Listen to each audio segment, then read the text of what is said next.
And we're back with part 3 of this week's Bible study for the Waymaker Messianic Jewish and Christian Center USA. We are reading from the Messianic Jewish Family Bible, Tree of Life Version, TLV, and we're reading the book of Daniel this week. And we're going into chapter 6. Chapter 6. So Darius the Mede took over the kingdom at the age of 62. Delivered from the lion's den, it pleased Darius to appoint 120 satraps to rule throughout the whole kingdom, with 3 administrators over them, one of whom was Daniel. These satraps were accountable to them, so that the king would not be troubled. Now this Daniel was distinguishing himself among the supervisors and satraps, because he had an extraordinary spirit in him. In fact, the king planned to appoint him over the entire kingdom. At this time the supervisors and satraps tried to find ground for a charge against Daniel regarding the kingdom, but they were unable to find fault or corruption because he was trustworthy, and no negligence or dishonesty could be found in him. Finally, these men said, "We're not going to find any basis for charges against this man, Daniel, unless we find something against him regarding the law of his God." So these supervisors and satraps went into the king as a group and said to him, "King Darius, live forever. All the supervisors of the realm, the magistrates and satraps, ministers and governors have all agreed that the king should issue an edict and enforce a decree that anyone who prays to any god or man for 30 days other than you, O king, will be cast into the lion's den. Now, O king, issue the decree and put it into writing, so that it may not be altered according to the law of the Medes and the Persians, which cannot be repealed." Thereupon King Darius issued the written decree. Now when Daniel learned that a written decree had been issued, he went into his house, where the windows in his upper room opened towards Jerusalem. 3 times a day he knelt down and prayed, and gave thanks before his God, and as he did, just as he did before. Then these men came as a group and found Daniel praying and making supplication before his God. So they approached the king and spoke to him about the royal decree. "Didn't you issue a written decree that anyone who prays to any god or man for 30 days, except for you, O king, shall be cast into the den of lions?" The king replied, "The decree stands according to the law of the Medes and Persians, which cannot be repealed." And they answered and said to the king, "Daniel, who is one of the exiles from Judah, pays no attention to you, O king, or to the decree that you put in writing. He still prays 3 times a day." When the king heard this report, he was deeply distressed, and he set his mind on how he might rescue Daniel. Until sunset he struggled to find a way to save him. Then these men came as a throng in to the king and said to the king, "Remember, O king, that it is the law of the Medes and Persians that no decree or edict which the king issues may be altered." So the king gave the order, and Daniel was brought and thrown into the lion's den. Now the king spoke to Daniel, saying, "May your God, whom you serve continually, deliver you."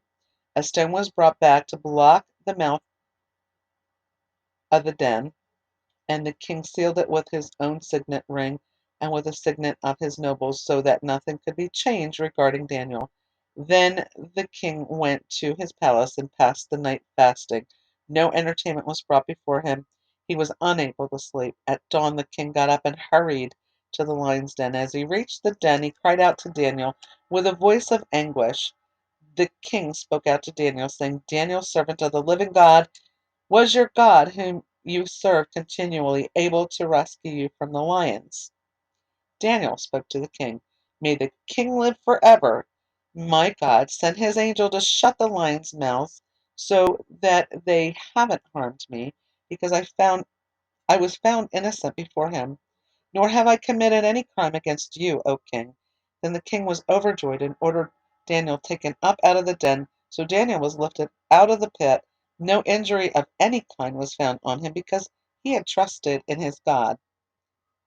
At the king's command, those men who had maliciously accused Daniel were brought and thrown into the lion's den, they, their children, and their wives. They had not even reached the bottom of the pit before the lions overpowered them and crushed all their bones. Then King Darius wrote to all the peoples, nations, and languages dwelling in all the earth, may your peace be abundant. Issue a decree that in all the dominion of my kingdom people are to tremble with fear before the God of Daniel, for he is the living God, enduring forever. His kingdom will never be destroyed, his dominion will never end. He delivers and rescues, he performs signs and wonders in the heavens and on earth. He has delivered Daniel from the power of the lions. So Daniel prospered during the reign of Darius and the reign of Cyrus the Persian. And there's a footnote for this. That's Hebrews chapter 11, verse 33. By faith they conquered kingdoms, administered justice, obtained promises, shut the mouths of lions. So we're going to move into chapter 7. And now this is futuristic. This is actually, we look at the book of Revelation as we look at this section of Daniel. The future. Okay, Daniel's vision of the four beasts in the first year of King Belshazzar of Babylon. Daniel had a dream and visions pass through his mind as he was on his bed. He wrote down a summary of the dream. Daniel said, I was looking in my vision at night, and behold, the four winds of heaven were churning up the great sea. Four huge beasts came up from the sea, each different from the others. The first was like a lion with eagle's wings. As I watched, its wings were pulled off, and it was lifted off the ground, and it was made to stand up upon 2 feet like a man, and the heart of a human was given to it. Behold, there was before me another beast, a second one like a bear. It raised itself up on one side. It had 3 ribs in its mouth between its teeth. It was told, Arise, devour much flesh.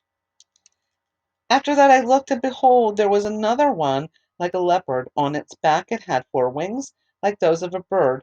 The beast also had 4 heads, and it was given authority to rule. After this, in my vision at night, I looked, and behold, there was a fourth beast, terrifying, frightening, tremendously strong, with large iron teeth. It devoured and crushed, and anything that was left it trampled with its feet.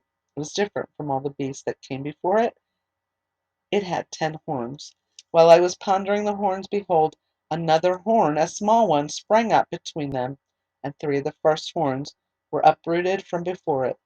And behold, this horn had eyes resembling human eyes, and a mouth speaking boastfully. The Ancient of Days and Son of Man. While I was watching, thrones were set up, and the Ancient of Days took his seat. His garment was white as snow, and the hair of his head like pure wool. His throne was ablaze with flames, its wheels a burning fire. A river of fire was flowing and coming out from before him. Thousands and thousands attended him, and 10,000 times and 10,000 stood before him. The court was seated, and the books were opened. I kept watching because of the boastful words that the was speaking. The horn was speaking. I continued watching until the beast was slain and its body destroyed and thrown into the blazing fire. As for the rest of the beast, their dominion had been taken away, yet their lives were prolonged for a season and a time. I was watching in the night visions. Behold, one like a son of man, coming with the clouds of heaven. He approached the Ancient of Days and was brought into his presence. Dominion, glory, and sovereignty were given to him, that all peoples, nations, and languages should serve him. His dominion is an everlasting dominion that will never pass away, and his kingdom is one that will not be destroyed. So we're talking here about Yeshua, judgment, and the millennial reign. So we're going to see when we get into the book of Revelation how this mirrors very much so. The interpretation of the beasts. As for me, Daniel, my spirit was disturbed within me, and the vision of my head alarmed me. I approached one of those standing nearby and asked him the true meaning of all of this. So he spoke with me and revealed the interpretation of these things. These large beasts, 4 in number, are 4 kings that will rise from the earth. But the Kedoshim of the Most High will receive the kingdom and possess the kingdom forever. Yes, forever and ever. Then I wanted to know the true meaning of the fourth beast that was different from all the others, exceedingly terrifying with iron teeth and bronze claws, which broke in pieces and devoured, and then stomped with its feet anything that remained. Of the 10 horns on its head, the other horn that sprang up before which 3 others fell, the horn eyes, and a mouth speaking arrogant things, and its appearance was more imposing than its companions. As I was watching, that horn was waging war against the Kedeschim and overpowering them, until the Ancient of Days came and judgment was rendered in favor of the Kedeschim of the Most High when the time came and the Kedeschim possessed the kingdom. Thus he explains the 4 beasts will be a 4th kingdom on earth that will be different from all the other kingdoms. It will devour the whole earth and trample it and crush it. As for the 10 horns, out of this kingdom 10 kings will arise. Another will arise after them, but he will be different from the previous ones. He will subdue 3 kings. He will speak words against the Most High and will continually harass the Kedeschim of the Most High and will try to change the appointed times and laws. The Kedeschim will be handed over to him for a times and a half a time. For the court will sit and he will be stripped of his power, to be destroyed and abolished for all time. Then the kingdom, power, and greatness of the kingdoms under all heaven will be given to the people of the Kedeschim of the Most High. Their kingdom is an everlasting kingdom, and all dominions will serve and obey him. This is the conclusion of the matter. As for me, Daniel, my thoughts greatly troubled me, and the color drained from my face. But I kept the matter in my heart. Chapter 8, Daniel's vision of a ram and goat. In the 3rd year of King Belshazzar, a vision appeared to me, Daniel, after the one that had appeared to me earlier. In the vision I saw myself in the citadel of Shushan, which is in the province of Elam.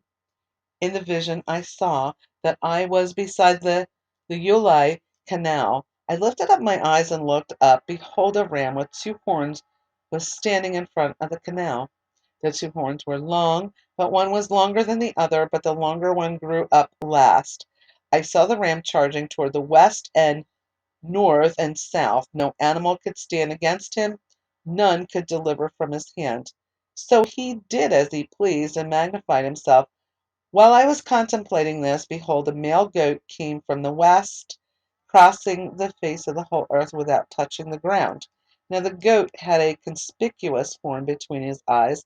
He came up to the 2 horn ram that I had seen beside the canal and charged it with raging strength. I saw him attacking the ram furiously, striking the ram and shattering his 2 horns. Now the ram was not strong enough to stand against him, so he knocked the ram to the ground and trampled him. No one could rescue the ram from his power.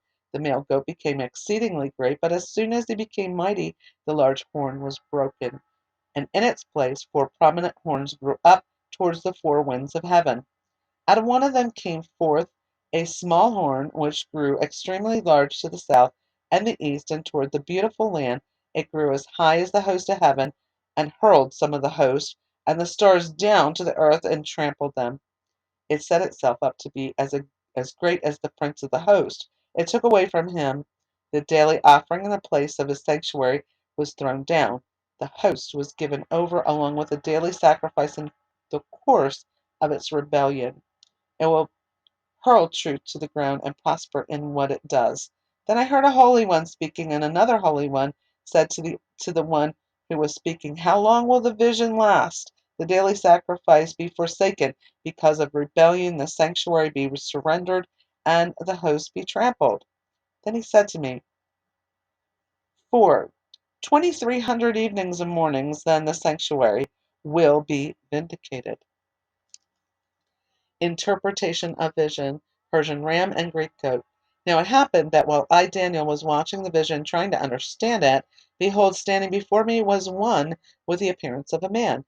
Then I heard a human voice coming from behind the banks of the Ulai, calling out, saying, Gabriel, make this man understand the vision. He came near to where I was standing, and as he approached, I was terrified and fell on my face. But he said to me, Son of man, understand that the vision pertains to the time of the end. While he was speaking to me, I fell into a deep sleep with my face to the ground, but he touched me and stood me up and said, Behold, I am going to inform you about what will happen later in the time of wrath, for the vision pertains to the appointed time of the end. The ram that you saw with the two horns stands for the kings of Media and Persia. The buck, the male goat, is the king of Greece, and the large horn between his eye is the first king. The four horns that replace the one that was broken, represent the four kingdoms that will arise from this nation, though not with its power. Now, towards the end of their reign, when the measure of transgressions is completed, a stern-faced king, a master of intrigue, will arise. His power will be mighty, but it will not be by his strength alone. He will cause extraordinary devastation and succeed in whatever he does. He will destroy both the powerful and the holy people. By his cunning he will cause deceit to prosper under his hand, and he will consider himself superior. He will destroy many, taking them unaware. He will even stand up against the Prince of Princes, yet he will be broken, but not by human hands. Now the vision of the evenings and mornings that have been told to you is true, but seal up the vision, for it concerns many days from now. So Daniel was told to seal this vision. Then I, Daniel, was stricken and languished for days. Then I got up and went about the king's business, but I was astounded at the vision, and no one could explain it. Chapter 9. Daniel confesses Israel's sins. In the first year of Darius, the son of Ahasuerus, of Median descent, who was made king over the realm of the Chaldeans in the first year of his reign, I, Daniel, understood from the books that according to the word of Adonai to Jeremiah the prophet, the number of the years for the fulfilling of the desolation of Jerusalem would be 70 years. So I set my face to the Lord God to seek him by prayer and supplications with fasting, sackcloth, and ashes. I prayed to Adonai my God and confessed, saying, O Lord, the great and awesome God, who keeps covenant and mercy with those who love him and keep his mitzvah. We have sinned. We have committed iniquity. We have acted wickedly. We have rebelled. We have turned away from your mitzvah and from your rulings. We have not listened to your servants,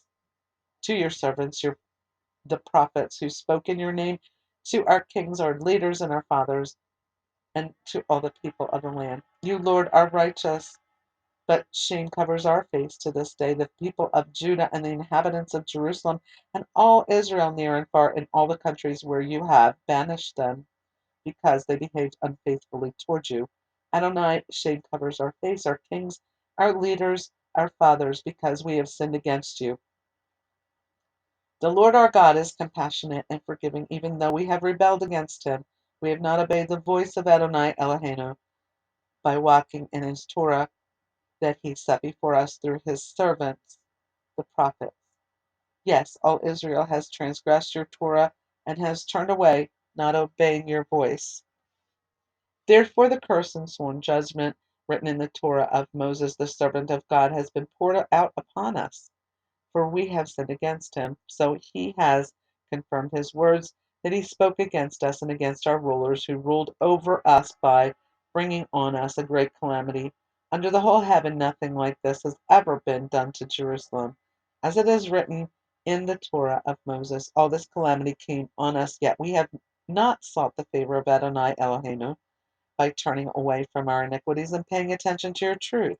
So Adonai was intent on bringing this calamity upon us, for Adonai Eloheinu is righteous in all his deeds that he has done, while we have not paid attention to his voice. So now, Adonai Eloheinu, who brought your people out of the land of Egypt with a mighty hand and made for yourself a name, to this day we have sinned, we have acted wickedly. Lord, in keeping with all your righteous acts, let your anger and your fury turn away, please, from Jerusalem, your city, your holy mountain. Because of our sins and the iniquities of our fathers, Jerusalem and your people have become an object of scorn to all those around us. So now, our God, listen to the prayers and petitions of your servant, and cause your face to shine upon your devastated sanctuary for the sake of my Lord. Give ear, my God, and hear. Open your eyes and see our desolation and the city called by your name. We do not present our supplications before you because of our own righteousness, but because of your great compassion. Lord, hear. Lord, forgive. Lord, listen and act for your own sake. Oh my God, do not delay, for your city and your people are called by your name. So this is what Daniel was doing. He was standing in the gap for the nation, for his nation, even though Daniel himself was a very righteous man and very faithful to God. The Mashiach in 70 weeks. While I was still speaking and praying, confessing my sin and the sin of my people, Israel, and presenting my supplication before Adonai my God on behalf of the holy mountain of my God. Yes, while I was praying, Gabriel, the one I had seen in the earlier vision, came to me swiftly about the time of the evening offering. He instructed me and said to me, Daniel, I have come now to give you insight and understanding. At the beginning of your request, a message went out, and I have come to declare it to you, for you are greatly esteemed. Therefore consider the message and understand the vision. 70 weeks are decreed concerning your people and your holy city to put an end to transgression, to bring sin to an end, to atone for iniquity, to bring in everlasting righteousness, to seal up vision and prophecy, and to anoint the Holy of Holies. So know and understand from the issuing of your decree to restore and to build Jerusalem until the time of Mashiach the Prince. There shall be 7 weeks and 62 weeks. It will be rebuilt with plaza and moat, but it will be in times of distress. Then after 62 weeks, Mashiach will be cut off and have nothing. Then the people of a prince who is to come will destroy the city and the sanctuary, but his end will come like a flood. Until the end of the war that is decreed, there will be destruction. Then he will make a firm covenant with many for 1 week, but in the middle of the week he will put an end to sacrifice and offering, and on a wing of abominations will come one who destroys, until the decreed annihilation is poured out on the one who destroys. This is futuristic. And I'm going to pause it here, and then we're going to come back with a part 4 and and bring this to a conclusion and do a recapping, an altar call, and then we'll close out this week's Bible study.